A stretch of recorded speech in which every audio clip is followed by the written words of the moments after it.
तो नमस्कार दोस्तों, मेरा नाम है प्रशांत शर्मा और आज हम फंडामेंटल एनालिसिस करेंगे आईडीएफसी फर्स्ट बैंक लिमिटेड का। बात करें तो अभी नया बैंक है, पिछले कुछ सालों से ऑपरेशन स्टार्ट हुए हैं, लेकिन काफ़ी अच्छी ग्रोथ पिछले कुछ सालों में इस बैंक ने दिखाई है। और बात करें फंडामेंटल एनालिसिस की तो तीनों लेवल पे हम बैंक का फंडामेंटल एनालिसिस करेंगे। सबसे बैंक का बिजनेस प्रोफाइल चेक करेंगे, उसके बाद हम बैंक के फाइनेंशियल चेक करेंगे और फिर लास्ट में बैंक की वैल्यूएशन के लिए उसके वैल्यूएशन रेशियोज को चेक करेंगे, जिस समय ये पता लग सके कि अगर आज हम अपना पैसा इस बैंक के शेयर्स में इन्वेस्ट करना चाह रहे हैं तो क्या ये सही समय है इस बैंक के शेयर्स में पैसा इन्वेस्ट करने के लिए या अभी हमें वेट करना चाहिए। तो हम बात करते हैं अपने बैंक के बारे में, आईडीएफसी फर्स्ट बैंक लिमिटेड। बात करें बैंक के बैकग्राउंड की तो पहले कंपनी थी आईडीएफसी लिमिटेड, जो कि एक फाइनेंस कंपनी थी, एनबीएफसी अभी भी वैसे तो है। बात करें तो इस बैंक जो एनबीएफसी थी ये ज़्यादातर बड़े बड़े प्रोजेक्ट्स को लोन करती थी, इंफ्रास्ट्रक्चर के प्रोजेक्ट्स है, एनर्जी वाले हो गए, टेलीकॉम हो गए, इस तरह के प्रोजेक्ट्स को ये फाइनेंस करती थी। और लेकिन बात करें तो 2014 में इनको आरबीआई से अप्रूवल मिल गया अपना प्राइवेट बैंक सेटअप करने के लिए, तो इन्होंने 2015 में बैंक बनाया आईडीएफसी बैंक।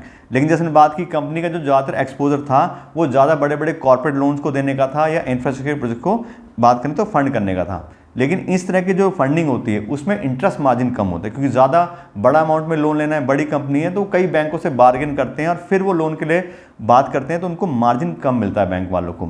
बात करें तो कंपनी जो है रिटेल सेक्टर में ज़्यादा एक्सपोजर चाह रही थी, जहाँ पे उनको इंटरेस्ट मार्जिन अच्छा मिले, सब चीज़ें मिले। तो उसके लिए जो दूसरी कंपनी थी कैपिटल फर्स्ट लिमिटेड। ये एक स्पेशलाइज कंपनी थी जो रिटेल और एमएसएमई को लोन ऑलरेडी दे रही थी और काफ़ी अच्छा बिजनेस का चल रहा था। ये भी बैंकिंग लाइसेंस लेना चाह रहे थे लेकिन इनको लाइसेंस नहीं मिला था, तो इन दोनों कंपनी ने मर्ज कर लिया और नया बैंक बन गया आईडीएफसी फर्स्ट बैंक लिमिटेड 2018 के अंदर। तो जो आईडीएफसी था उनको रिटेल सेक्टर में जाना था, उसको एक्सपीरियंस एक पार्टनर मिल गया, और उस कैपिटल फर्स्ट को क्या हुआ, उनको बैंकिंग सेक्टर में आना था तो उनको भी एक पार्टनर मिल गया। तो इस तरह से दोनों ने मिलकर के आईडीएफसी फर्स्ट बैंक क्रिएट कर लिया 2018 के अंदर। और उसके बाद से काफ़ी अच्छे से बैंक ने अपने रिटेल सेक्टर में जो है पैर जमा लिए हैं, काफ़ी अच्छे लोन और डिपॉजिट इकट्ठे कर लिए हैं। बात करें तो पूरे इंडिया में ब्रांच नेटवर्क भी बना लिया। अब लाइसेंस तो ऑलरेडी आ गया था बैंक बनाने का, तो बात करें अब जो बैंक नेटवर्क बन गया है इनका पूरे पैन इंडिया में एक तो प्रेजेंस है। बात करें ब्रांचेस की तो 897 लगभग 900 के आसपास ब्रांचेस हो गई हैं पूरे ऑल ओवर इंडिया में, और 1136 एटीएम है। तो काफ़ी अच्छे से बैंक ने अपना नेटवर्क भी यहाँ पे क्रिएट कर लिया है। तो ये तो बात होगी बैकग्राउंड के बारे में। अब हम बात करते हैं बैंक के फाइनेंशियल हाइलाइट्स के बारे में कि आज के में जो बैंक है उसका कितने डिपॉजिट हैं, क्या चीज़ें चल रही हैं, क्या सा बिजनेस का चल रहा है।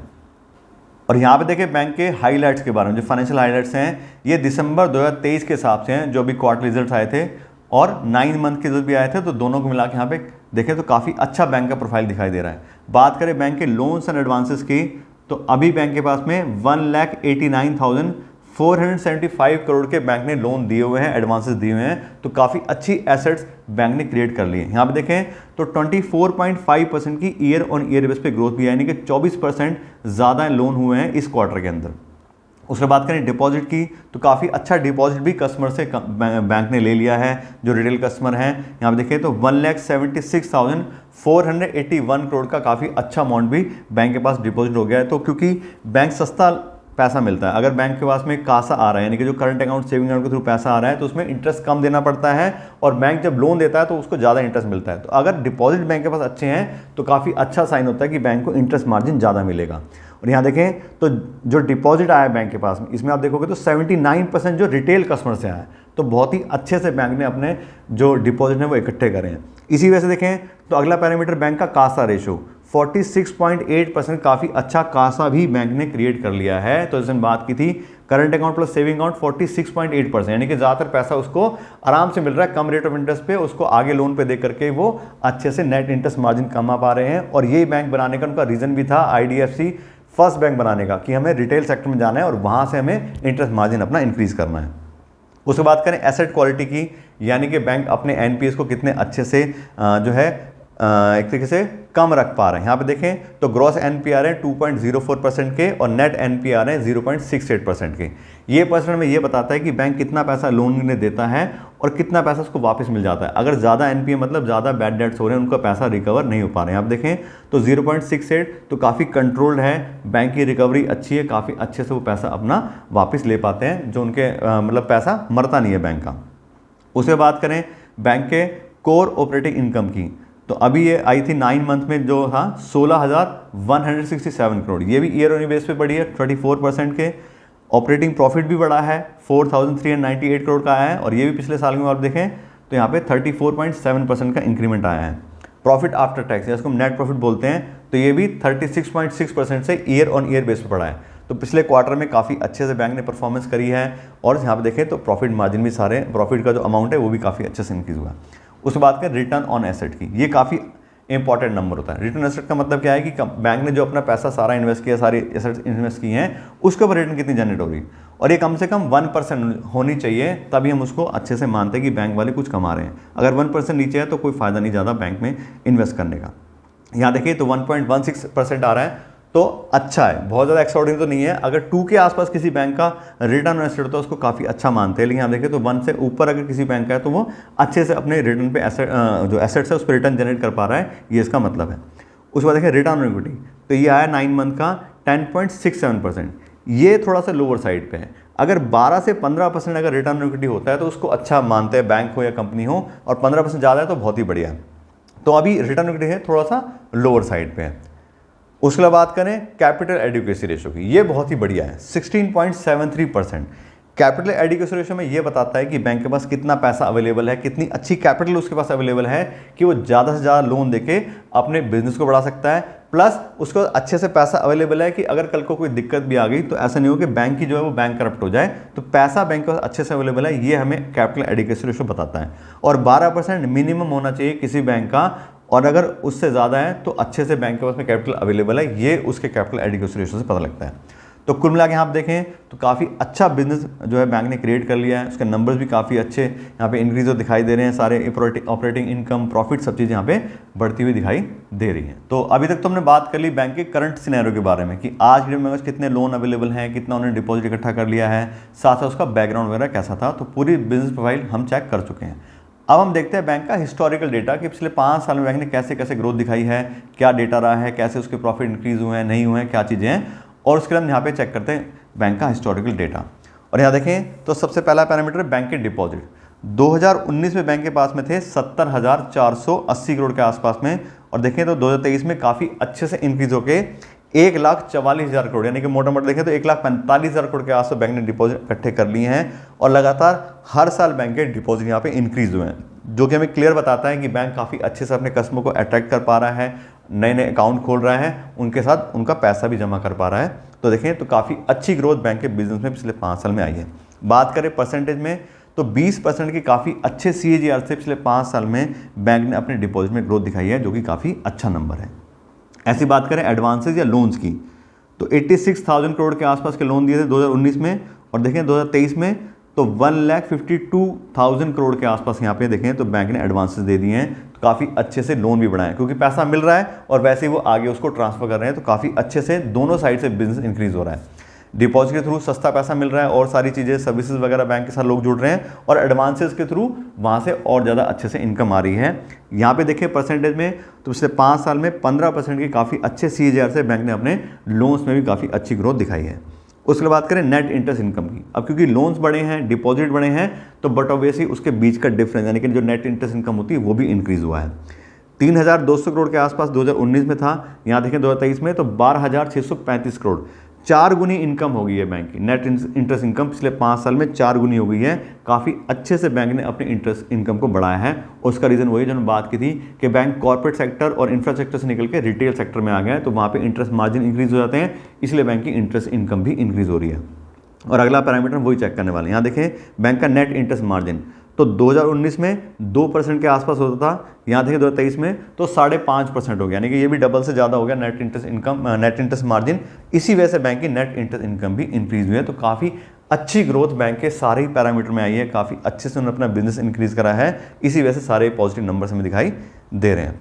उसके बाद करें नेट प्रॉफिट की तो 2019 और 2020 इसमें बैंक ने लॉस दिखाया है। क्यों लॉस दिखाया है? क्योंकि अभी 2018 में जिसने बात की थी बैंक बना था नया, उसके बाद में काफ़ी अच्छे से उन्होंने इंफ्रास्ट्रक्चर अपना बनाया, ब्रांचेस बनाई, ATM खोले, सब चीज़ खोली, तो उस वजह से ऑपरेटिंग इनकम बढ़ जाती है, तो उस वजह से लॉस हुआ है। लेकिन चाहे लॉस किसी भी वजह से हुआ तो लॉस ही है, तो एक तरीके से देखा जाए तो थोड़ा नेगेटिव पॉइंट में ही माना जाएगा। उसके बाद करें तो 2021 में 452 करोड़ का प्रॉफिट आया, फिर 2022 में 145 करोड़ और 2023 में तो बहुत ही अच्छे से इंप्रूवमेंट आ गई और 2437 करोड़ का काफ़ी अच्छे अमाउंट में बैंक को यहाँ पे प्रॉफिट हुआ है। उसके बाद देखें बैंक की एसेट क्वालिटी यानी कि एनपीएस के बारे में। तो नेट एनपीए देखें तो 2019 में 1.3% थे, फिर 2021 में फिर इंक्रीज़ हो गए 1.86%, 2022 में 1.53%, लेकिन यहाँ पे देखें 2023 में तो 0.86%, 1% से नीचे लेके आए हैं। तो अच्छे से यहाँ पे देखें तो कंट्रोल करा है बैंक ने अपने एनपीएस को भी। तो इससे बात करें हम सारे ही पैरामीटर हम चेक करें बैंक के, तो काफ़ी अच्छे से बैंक ने पिछले 5 साल परफॉर्म किया है। काफ़ी अच्छी ग्रोथ उनके लोन में भी आई है, डिपॉजिट में भी आई है, नेट इंटरेस्ट मार्जिन भी बढ़ा है और देखें तो एनपीएस भी काफ़ी अच्छे से कंट्रोल करे हैं।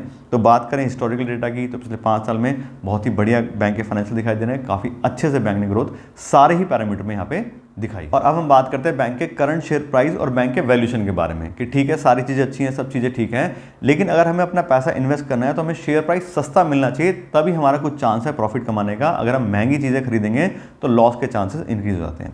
और बात करें बैंक के करंट शेयर प्राइस की तो आज के दिन बैंक का शेयर प्राइस चल रहा है 83 रुपीज़ का, 83 रुपये पर इक्विटी शेयर के हिसाब से इस बैंक के शेयर जो ट्रेड कर रहे हैं।